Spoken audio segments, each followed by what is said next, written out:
Люди массово уезжают с Северного Кипра. На Северном Кипре глушь и отсталость? Правда ли это? Мы сейчас разберемся. Меня зовут Юля, и вы на канале «Каревая жизнь на Кипре». Многие люди приезжают на Северный Кипр и потом с разочарованием отсюда уезжают. Почему? Кому же подходит этот остров, а кому не подходит? Кому же не подойдет Северный Кипр? Северный Кипр не подойдет людям, которые любят движение, цивилизацию, развлечения, новые технологии и прочее. Здесь абсолютно другой мир. В своих видео я не раз рассказывала, что мы живем в деревушке Алсанжак. Да-да, я именно называю ее деревушкой, без преувеличений.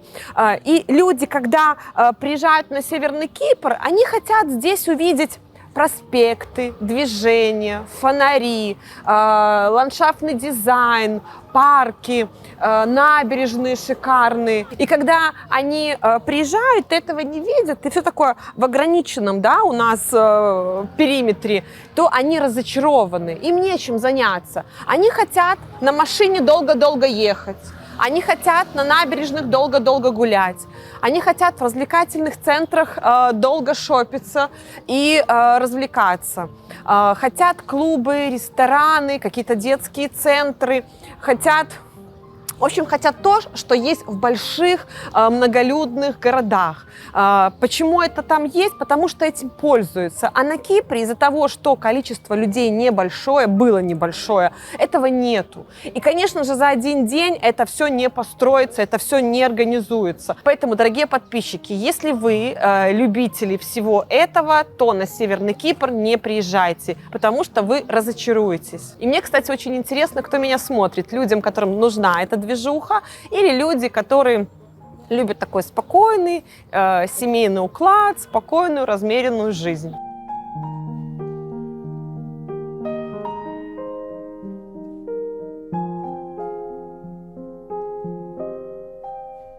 А также Северный Кипр не подойдет людям, у которых нету финансов, у которых нет ресурсов.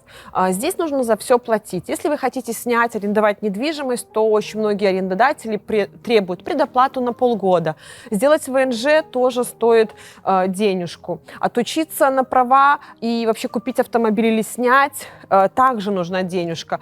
Все дорожает. И на сегодняшний день я сделаю выводы, что остров очень фильтрует сейчас людей. Уже остров не для бедных.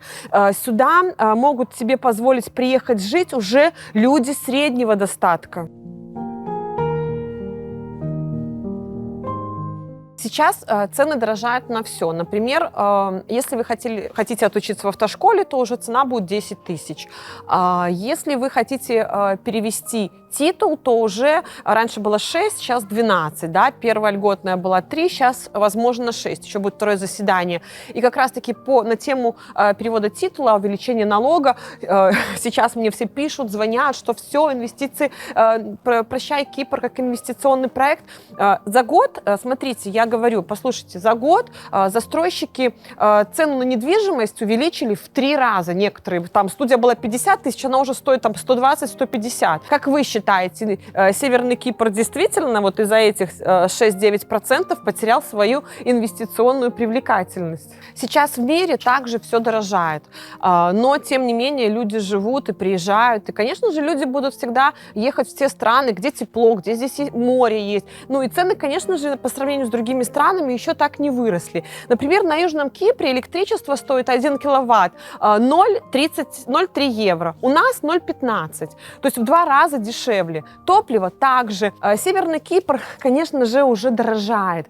И он, возможно, уже не такой привлекательный, как был раньше. Но хочу сказать, что таких красивых комплексов, красивой природы, таких шикарных пляжей, красивого чистого моря еще нужно поискать. Так почему же Северный Кипр не должен быть дорогим? Вот ответьте, пожалуйста, наши подписчики в комментариях, вот как вы считаете, почему Северный Кипр должен быть дешевым? И я могу сказать, что я не против, чтобы Кипр развивался, чтобы сюда шло вливание. Сюда люди приезжают и живут, работают онлайн. Они не платят налоги, а всем пользуются.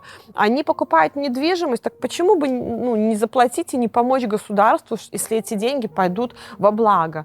Так как я тут живу, и я считаю, что не может существовать государство без налогов, без дополнительных ресурсов, поэтому я как на долгосрочную перспективу смотрю на этот остров, поэтому я не паникую и считаю, что это абсолютно нормально. Мы идем к цивилизации. Ну, а если кому-то дорого уже на Северном Кипре, то я скажу, что лучше сюда не приезжать, потому что здесь нужно за все платить, и если вы привыкли, например, жить и кушать курицу с картошкой, а не кушать там цукини, баклажаны, шпинаты, рыбу покупать зимой, ну, вот, например, овощи в России, в Беларуси, то вам Северный Кипр покажется дорогим. Мне здесь жить дешевле в любом случае, чем жить в Беларуси, потому что моя продуктовая корзина на выходе получается здесь дешевле.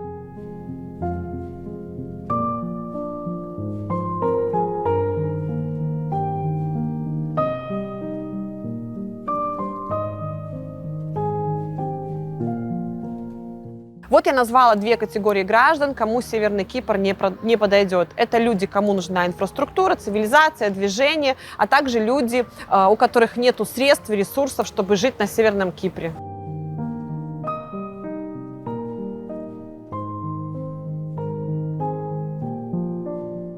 Итак, кому же подходит Северный Кипр?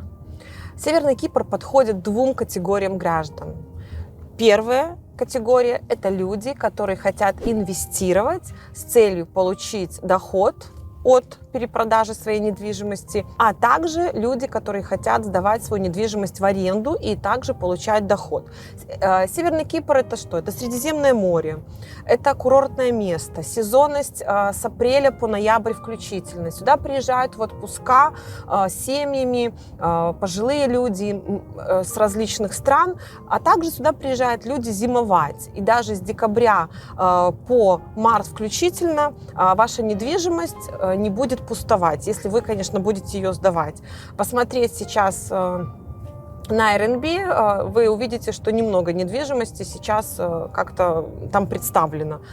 Я даже не могу найти своим подписчикам вообще квартиры, которые хотят взять на месяц, на 2, на 3. Ну, это сейчас такое время. Но я вам скажу, кто попробовал работать онлайн и жить в другой стране, в теплой стране, тот, вы знаете, может и не захочет к себе домой возвращаться. И сейчас очень много путешественников стало. Люди с маленькими грудными детьми летают, живут в разных странах, ничего не боятся.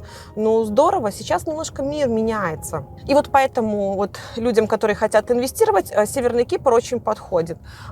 И, конечно же, вторая категория граждан – это люди, которые хотят жить на Северном Кипре постоянно. И каким же людям все-таки Северный Кипр по душе?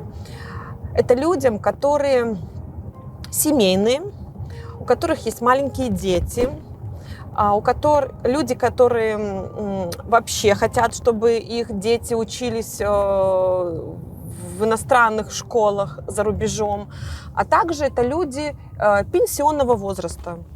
Я скажу, что молодежи, как по мне, здесь ловить нечего. Им нужно ездить более в развитые страны, смотреть мир, себя показывать.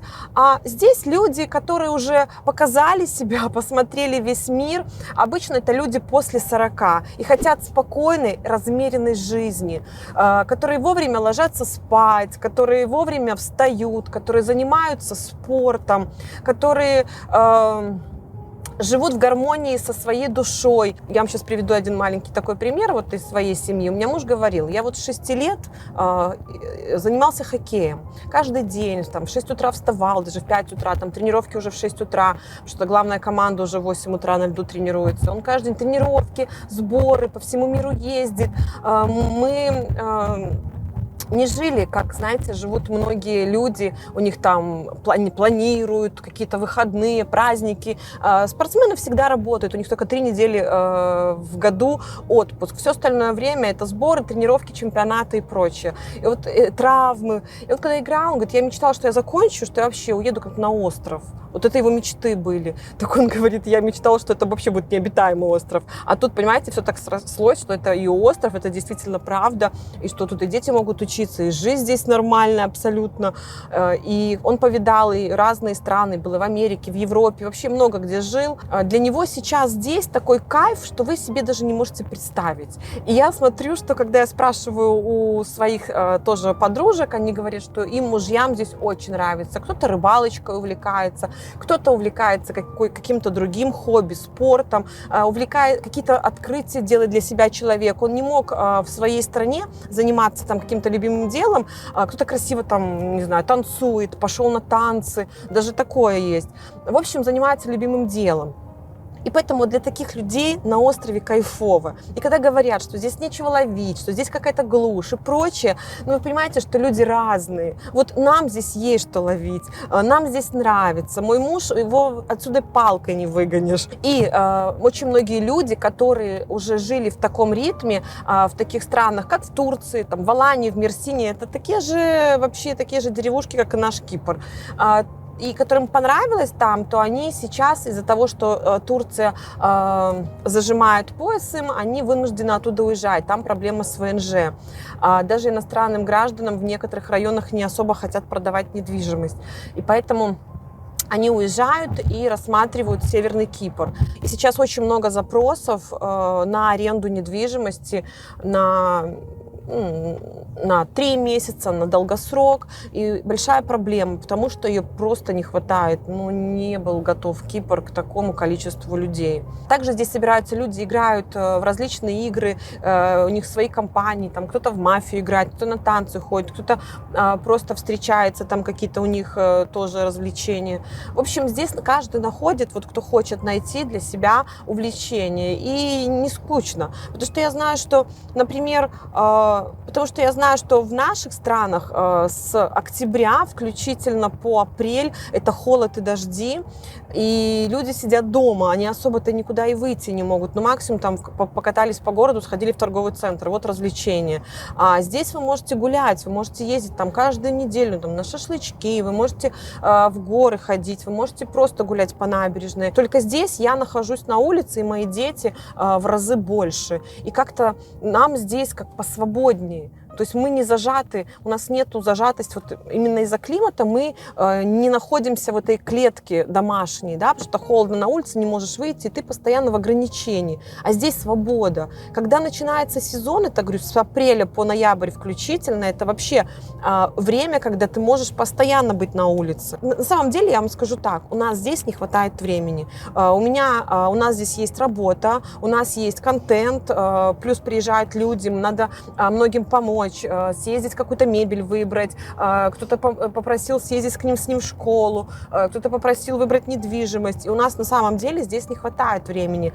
Но если бы мы вот просто жили, как жили, да, как обычные люди, то я вам скажу, что так же. Здесь люди все при деле. Я же вижу, я же наблюдаю, как живут мои знакомые, которые вообще, вот они здесь онлайн работают, либо не работают, но они здесь не скучают. Вот кому нужна движуха, да, здесь не место. А кто ценит спокойный образ жизни, уклад, семейные ценности, кто может со своей семьей проводить время, гулять. Вам никто и не нужен будет. Хотя вы тут друзей точно найдете, и очень много. Вы знаете, я анализирую, как мы жили в Минске. Мы жили в Минске в такой урбанизации, в поселочке, прямо на окраине Минска. И я ловила себя, помню, на мысли, что я по полгода в центре не бывала. Школа, какая-то готовка, уборка, работа, родители, все рядышком было. И поэтому у меня не было необходимости куда-то ездить далеко. И я вам скажу, что я здесь больше движений проделываю, чем даже в Минске. У меня здесь более насыщенная жизнь. Но каждый для себя сам придумывает свой ритм жизни, сам придумывает себе развлечения. Вас никто не будет развлекать. Если человек не знает, чем ему заняться и как ему провести досуг, его должны развлекать, тогда, да, возможно, на Северном Кипре вам будет скучно. Здесь нету таких развлекательных центров, там, леголендов, чтобы ваших детей развлекали. Нужно развлекать самим. Друзья, если вам было полезно наше видео, то ставьте нам лайки и прилетайте к нам на прекрасный остров. Если у вас есть цель инвестирования, покупка недвижимости для жизни, то, пожалуйста, обращайтесь в наше агентство. Мы вам всегда поможем и подскажем, чем сможем. До новых встреч! Встречаемся на Кипре!